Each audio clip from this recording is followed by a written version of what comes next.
great hall. And for me, there cannot be a bigger honor and privilege to make a few submissions for your kind consideration. Ladies and gentlemen, as Prime Minister of Pakistan,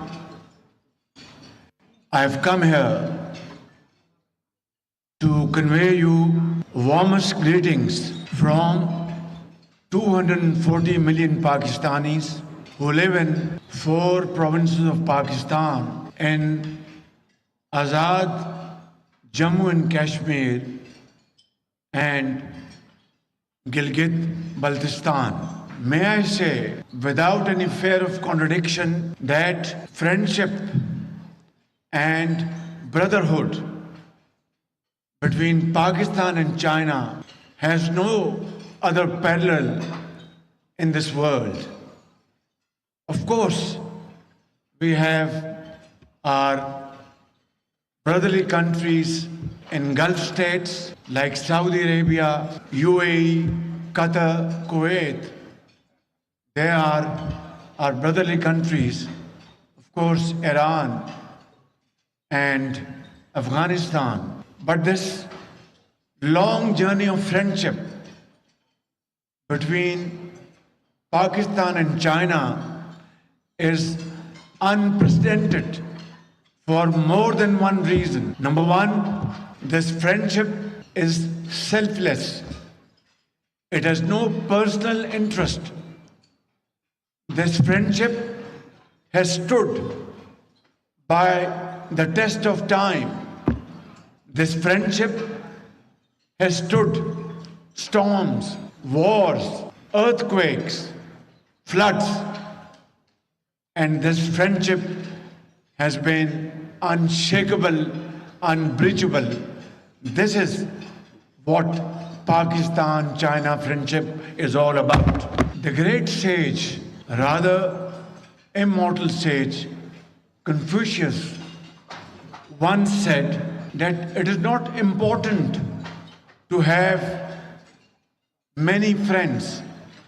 What is more important is to have one friend, but that friend must be trustworthy and can stand through thick and thin. This is Pakistan-China's friendship. May I share with you a couple of personal episodes so that I can make an effort to make you understand where I come from with regards to this great journey of friendship between China and Pakistan. This was 1981, and I was visiting China for the first time as part of a delegation which was headed by the then Minister for Industries in Pakistan. We were accommodated in those days in one of the best hotels in China, in Beijing. I believe it's still there. And then from Beijing we were taken to Shanghai. And from Shanghai we were taken to Canton. Now it's called Guangdong. And after our visit was completed, the then ambassador of Pakistan in China invited us over dinner and invited comments from all of us about our feelings and assessment about China. Everybody shared his personal experience. And when my turn came, I said, Mr. Ambassador, my feeling about China I can express in one sentence, and that is, China is suffering from success and not failure. He said, Mr. Shehbaz Sharif, what do you mean by saying China is suffering from success and not failure? I said, Mr. Ambassador, China has just launched satellite in the orbit. It's a great success story. China has been able to provide food, housing, education, medical treatment to all its citizens. It's a great success story. China, through its centralized planning system, has ordered to manufacture so many thousands of tractors and machines, and these are being manufactured. He said, please explain what you have said. I said, I've explained everything. He said, I didn't understand exactly what you mean. I said, China's massive success story is in providing basic needs of life to its people here in Beijing, Shanghai, and everywhere. If you ask me that there are not many limousine cars on the roads of Beijing, there are buses and bicycles, I said, it is not something surprising because China is developing and making hard efforts to become a great country. Therefore, China is conserving its resources by not purchasing limousines and expensive cars, but investing in its youth, in education, in health, and in providing modern techniques to industry and agriculture to become a giant in few decades time from now. That is 1981. My very dear Chinese brothers and sisters, that was 1981. And today we are in 2024. It is a journey of more than 40 years. And imagine, I didn't know at that point in time that China in 2024 would be the world's second largest economy and the world's second largest and mightiest military power on the face of the earth. Ladies and gentlemen, many 100 years ago, in a small Chinese village, a young boy was trying to clear a path to reach his village to close the distance and reduce the distance, and he was using a shovel.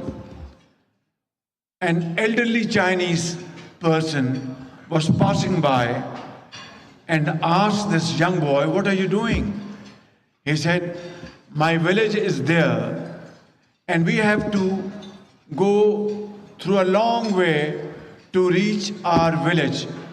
I am removing this small mountain through shovel so that our distance is reduced and I can reach my village in half the time." The elderly person said to that young boy, "Do you know that this is an uphill task, very difficult task, and you will not be able to complete this in the coming many years?" He said, "Yes, I know this. It is a very difficult task, but I will keep on doing it. And if I die, my son will do it. And if my son dies, my grandson will do it. And one day we will halve the distance to reach our village." Ladies and gentlemen, this is the greatest of stories of struggle, hard work, untiring efforts, blood and sweat, which has made China today a great country on the planet. And without China, the world can't move. And without China, the world can't proceed. This is one of the finest hours for a person like me and my fellow Pakistanis sitting here who believe in this friendship through this journey of struggle, hard efforts and untiring efforts. But we all know that China was born 2 years after Pakistan was born. But today, China's trade runs into trillions of dollars, and Pakistan's trade is still hovering around $30-40 billion in terms of exports. China today excels in information technology, in artificial technology. We have just had this wonderful cooperation of space program between China and Pakistan. But in terms of Pakistan's progress and Pakistan's prosperity, I think it will be unfair to myself and to my fellow Pakistanis sitting here along with my Chinese brothers and sisters. It's not an event, it's a family union, it's a family gathering. Here I must acknowledge and confess, because of our weaknesses and faults, we have not been able to achieve the level we should have achieved in the last 76 years. But ladies and gentlemen, here is the question, and a $6 million question, that should we get dejected and sit down and lose hope? The answer is big no. We must get up, accept the challenge, learn from our Chinese brothers and sisters, follow their model, follow their circle of journey, and we will be there in a few years or a decade if we follow how the Chinese earned this status today through hard work and untiring efforts. This is my article of faith with me, that if we follow Chinese model, I have no doubts that Pakistan will regain its position in the community of nations and will be respected like Chinese brothers and sisters are respected by friends and foes. But how will this be possible to achieve? That is the pointed issue. And the answer is, I want to give you a small episode. A businessman in Pakistan was very hardworking, but somehow, as luck would have it, he lost a lot of money in his business. And he was sitting in his house and he was weeping and sobbing. His family members came to him, said, "What happened?" He said, "Well, I've lost a lot of my money in business, and therefore I'm very sorrowful and I'm full of tears." The family members said, "Is this the way to compensate for this loss?" He said, "Then what should I do?" The family members said, "Have a heart, stand up, we will work with you, we will support you, and maybe fortunes will turn around, and not only you will be compensated for the loss of the past, but you will make profits in the future." So ladies and gentlemen, and especially my Chinese brothers and sisters, we are not weeping, we are not sobbing. We have accepted the challenge, and ever since I have landed in this great country, I have been further emboldened by your great success story. We will follow your model, we will work hard, untiringly, we will put our blood and sweat and make Pakistan a great country. We will focus, rather have a sharp focus on our industrial, agricultural progress, prosperity, and avoid irritations, avoid conflicts, and follow the vision and dynamism of my great friend President Xi Jinping, who has shown the path not only to the Chinese people but the entire world, that to make progress is possible through avoiding conflicts and promoting cooperation, avoiding wars and promoting hard work. This is what BRI is all about. This is what CPEC is all about. This is what Global Development Indicator is all about. This is what Global Security Indicator is all about. And Chinese leader, President Xi Jinping, is today one of the greatest visionary leaders around the globe, and I will follow his model, seek his support, and make Pakistan not only in the region but all over the world a very respected nation, a country to be reckoned with, inshallah. The great poet Dr. Allama Iqbal, one of his stanzas, he said, "Tamanna आबरू की है अगर गुलजार हस्ती में, तमन्ना आबरू की है अगर गुलजार हस्ती में, तो कांटों में उलझकर जिंदगी करने की खू कर ले, और नहीं ये शाने खुददारी चमन से तोड़ कर तुझको कोई दस्तार में रख ले, कोई ज़ेबे गुलो कर ले." So if Pakistan has to spread its fragrance and smell all over Pakistan, then all Pakistanis will have to pass through that process of thorny process. Ladies and gentlemen, there is no other way to earn respect in this world. This is our motto, this is our process, this is our follow-up, and this is how Pakistan will become a garden where roses will spread its fragrance all over Pakistan. Ladies and gentlemen, I have to conclude my humble submissions on a very somber note.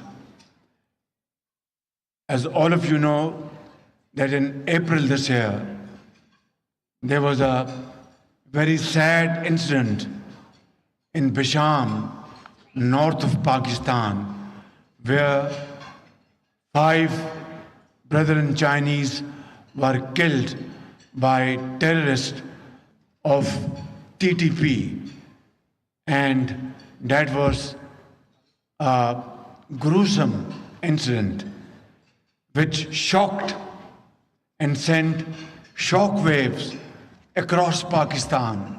So we understand this nefarious plot and design. It was planned and designed by the enemies of Pakistan-China friendship. It was designed and planned by the enemies of CPEC. It was planned and designed by the enemies who do not want to see Pakistan and China, this friendship rising to the heights of glory, apex of glory. So I once again offer, on behalf of the people of Pakistan, the government of Pakistan, and on my behalf, my deepest condolences to the families of those who left this world for no fault of theirs. And we condemn this dastardly act with fullest force. And I want to make a solemn pledge in front of you that as a human being, and whatever is humanly possible, we will put in place all those measures, security measures, all those arrangements in place to protect the lives of every Chinese citizen in Punjab, in Sindh, in Balochistan, in KP, in Gilgit-Baltistan, and in Azad Kashmir. And we will make sure, and I want to make a solemn commitment with all of you, that we will make sure that the security of our Chinese brothers in Pakistan from henceforth will be more than my own security and my general security. I would like to conclude this speech on this very positive note. And again, I would like to quote Dr. Iqbal's poetry. He said in 1930, today we are in 2024, almost about 96 years from today.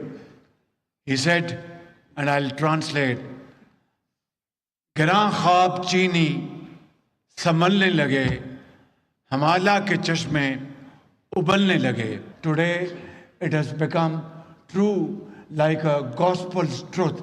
China today is the second largest economy of the world and the second largest, mightiest military power in the world. Long live People's Republic of China. Long live Islamic Republic of Pakistan. Long live Pakistan-China friendship. Pakistan Zindabad.